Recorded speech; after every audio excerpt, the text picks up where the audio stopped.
La taille en verre du poirier. Alors, j'ai commencé à le casser. Vous avez les bouquets de fruits. Quand vous avez un bouquet de fruits, vous cassez ou vous coupez les poiriers et les pommiers. Vous les coupez à deux feuilles. Voilà, deux feuilles. Deux feuilles parce que sinon, vous voyez, là où il y a les fruits, il y a un renflement, il y a une bourse. Si vous laissez, et il y a toujours un rameau à bois dans un bouquet de fleurs. C'est pour ça qu'on peut laisser proche de la charpentière, on peut laisser juste le premier bouquet de fruits. Voilà.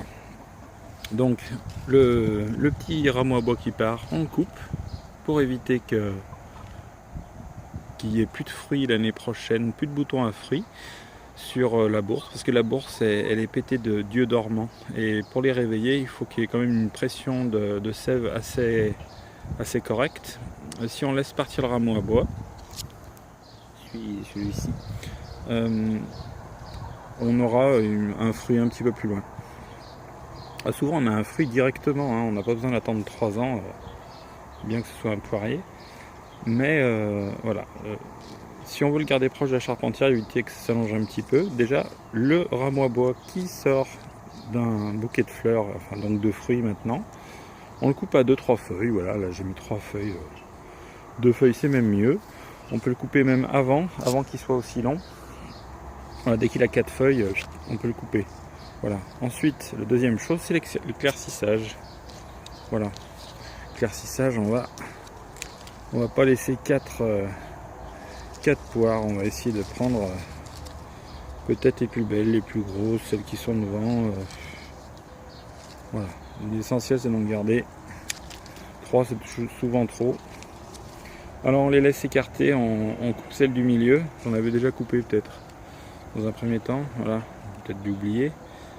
On en garde 2, et puis quand elles grossissent, on se dit qu'elles vont pas se toucher. Et donc c'est très bien, parce que s'il y en a une qui a un vert, l'autre l'aura presque automatiquement. Et surtout, quand elles se touchent, entre les deux, il y a des araignées souvent qui viennent nicher.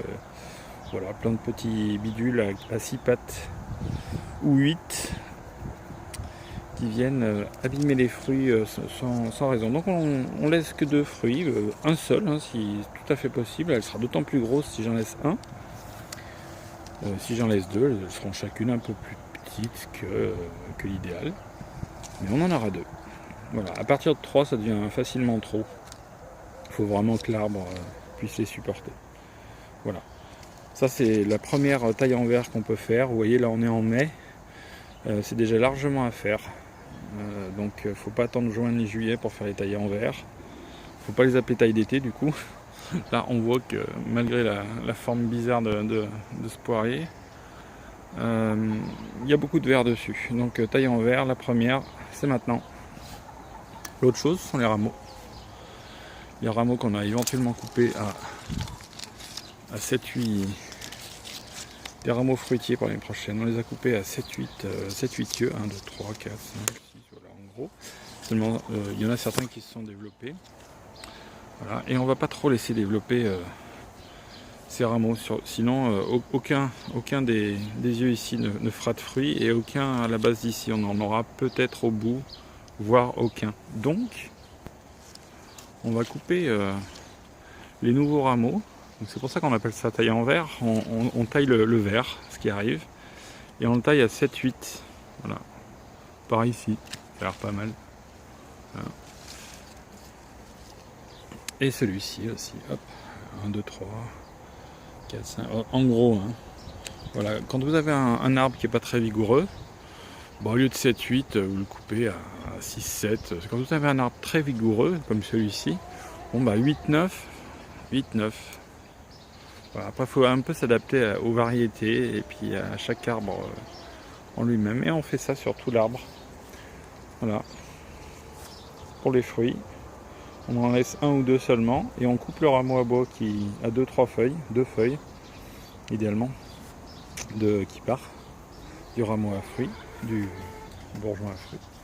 Voilà. Ça va faire gonfler la bourse là. Et elle sera plein d'yeux. Elle offrira des fruits idéalement chaque année. Voilà. Et sur les coursonnes comme celle-ci, qui n'ont pas qui n'ont pas de fruits, et bien tout le vert qui pousse, on le coupe à 7-8, dans mon cas 8-9, hein, parce qu'il est un peu, il pousse fort. Hein. Voilà.